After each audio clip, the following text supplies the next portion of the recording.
सही कहा है किसी ने, चिंता और चिता में सिर्फ एक बिंदु का फर्क होता है। इस दुनिया में कुछ लोग बेवजह चिंता करते हैं, बिना किसी कारण के ही अपने आप को और मन को परेशान भी करते रहते हैं। चिंता हमें बीमार करती है। आज की इस कहानी से हम सीखेंगे कि हमें बेवजह चिंता नहीं करनी चाहिए। एक गांव में एक किसान था जिसे एक बहुत ही बुरी आदत लग चुकी थी, और वह आदत थी बेवजह चिंता करने की। वह हर समय किसी न किसी चीज की चिंता करता ही रहता। वह हर समय सोचता रहता कि कहीं मेरे साथ कुछ गलत ना हो जाए, जबकि उसकी जिंदगी में अभी तक सब कुछ ठीक ही चल रहा था। उसके पास एक बड़ा सा खेत था जिसमें अच्छी खासी फसल हो जाती थी। खेती करने के 2 बैलगाड़ियां थीं और एक अच्छा घर था। एक पत्नी और 2 प्यार बच्चे थे, लेकिन फिर भी वह किसी न किसी अनहोनी के बारे में सोचकर बेवजह चिंता करता रहता। कभी सोचता कि अगर मेरी फसल में कीड़े लग गई तो क्या होगा? अगर आवारा पशुओं ने फसल को बर्बाद कर दिया तो क्या होगा? अगर सूखा पड़ गया या ज्यादा बारिश हो गई तो मेरी फसल खराब हो जाएगी। ऐसे ही वह भविष्य की अन्य बातों के बारे में सोचकर बेवजह चिंता में डूबा रहता था। जैसे कि कहीं खेती के समय मेरे बैल बीमार ना पड़ जाए, मेरे बच्चों का भविष्य कैसा होगा, कहीं बुढ़ापे में मुझे कोई बड़ी बीमारी ना हो जाए, मेरे बच्चे बुढ़ापे में मेरा ख्याल रखेंगे भी या नहीं, वगैरह वगैरह। अपनी इस लगातार बेमतलब चिंता करने की आदत की वजह से अब उसका किसी भी काम में मन भी नहीं लगता था। उसकी पत्नी ने भी इस बात को अनुभव किया कि उसे बिना मतलब चिंता करने की आदत पड़ चुकी है। उसने उसे कई बार समझाने की कोशिश भी की, तुम बेवजह चिंता करना छोड़ दो, लेकिन उसके समझाने का कोई मतलब नहीं रहा। उसे पता चला कि नगर में एक महात्मा आए हैं जिनके पास सारी समस्याओं का हल है। फिर एक दिन बौद्ध भिक्षु के आश्रम में पहुंची। बौद्ध भिक्षु बहुत ही बुद्धिमान और ज्ञानी व्यक्ति थे। किसान और उसकी पत्नी ने अपनी सारी समस्या बौद्ध भिक्षुओं के समक्ष रख दी। किसान ने कहा, महात्मा, मैं हर समय किसी न किसी बात की चिंता करता रहता हूं।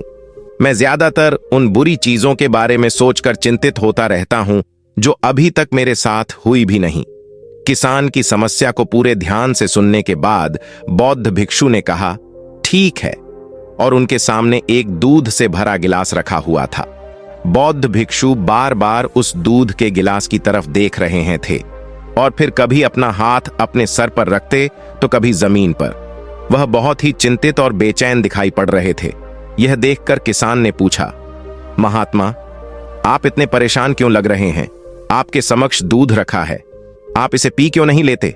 महात्मा बोले, मुझे चिंता हो रही है कि कहीं इस दूध को बिल्ली ना पी जाए या फिर मैं कहीं जाऊं, क्या पता या दूध कहीं गिर जाए। मैं दूध को पीना तो चाहता हूं, लेकिन मेरा भी मन नहीं है। मैं तो यही सोच रहा हूं कि अगर यह दूध खराब हो गया या कोई गंदी चीज इस पर पड़ गया तो फिर क्या होगा? इतना सुनकर किसान जोर जोर से हंसने लगा। किसान ने हंसते हुए कहा, इसमें इतनी चिंता करने वाली कौन सी बात है? यह दूध ही तो है। अगर इसे बिल्ली ने गिरा दिया या यह खराब हो गया या फिर किसी ने इसे पी लिया तो क्या हो गया कि वह कभी होगी भी नहीं। और अगर हो भी गई तो जिस चीज को तुम एक बार हासिल कर सकते हो उसे तुम दोबारा भी हासिल कर सकते हो, और अगर नहीं कर पाए तो कोई बात नहीं, क्योंकि समस्याओं के आने के साथ ही उन समस्याओं का सामना करने की हिम्मत भी अपने आप ही आ जाती है। यह बातें कहने के बाद किसान को लगा जैसे किसी ने उसके गाल पर एक थप्पड़ मारकर उसे नींद से जगा दिया हो। उसे महसूस हुआ कि वह भी तो यही गलती कर रहा है। और सच कहूं तो मुझे ऐसा लगता है कि कहावत के अर्थ में ही वह राज छुपा है, जिसे अगर किसी ने अच्छे से समझ लिया और अपने जीवन में उतार लिया तो वह चिंता के बंधन से ही हमेशा हमेशा के लिए मुक्त हो जाएगा। इस कहावत के अर्थ के बारे में हम आगे बात करेंगे, लेकिन उससे पहले देखते हैं कि हमारे दिमाग में इस तरह के विचार ज्यादा चल रहे होते हैं। पहले, क्या मैंने यह काम सही से किया? दूसरा, क्या मैं इसे और बेहतर कर सकता था? तीसरा, इसका परिणाम क्या होगा? और चौथा, लोग मेरे और मेरे काम के बारे में क्या सोच रहे होंगे? पूरे होशो हवास में करते हैं, लेकिन बाद में वह हमारी आदत बन जाता है और फिर हम बस बेहोशी की हालत में बिना सोचे समझे उस काम को करते चले जाते हैं। जब एक बच्चा छोटा होता है तब उसे पता नहीं होता कि चिंता क्या है, लेकिन जैसे ही वह बड़ा होता है माँ बाप कहना शुरू कर देते हैं, बेटे आपको होमवर्क करना है, आपको उसकी चिंता नहीं हो रही, आपकी एग्जाम आने वाले हैं, आपको उसकी चिंता करनी चाहिए। और ऐसे ही न जाने कितनी सारी चीज़ों के लिए बच्चों के आसपास के लोग उसे चिंता करने के लिए कहते हैं और वह छोटा बच्चा इस बात को मान लेता है, या अच्छा किसी भी काम को करने के लिए हमें उसकी चिंता करनी पड़ जाती है और फिर वह भी किसी काम की घटना के बारे में बार बार सोचने लगता है।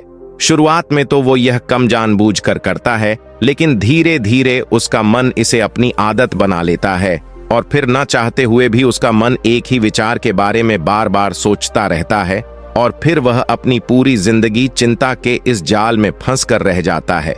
लेकिन अब प्रश्न यह उठाता है कि इसका समाधान क्या है? तो इसका समाधान है ऊपर बताई गई जिन कहावत का अर्थ यानी जागरूकता। हमें अपने विचारों के प्रति जागरूक होना पड़ेगा। हमें थोड़ी देर रुककर इस बात पर ध्यान देना होगा कि कहीं हम ना चाहते हुए भी एक ही घटना के बारे में तो बार बार नहीं सोच रहे हैं।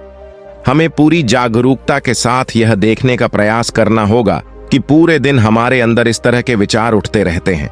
अब आप पूछ सकते हैं, केवल जागरूकता क्या करेगी? मैं कहता हूं यह काफी है। यह मन को शांत करने के लिए पर्याप्त है, मन को अपने स्वभाव का एहसास करने के लिए पर्याप्त है। और जीवन में जागरूकता लाने का सबसे आसान तरीका है ध्यान करना।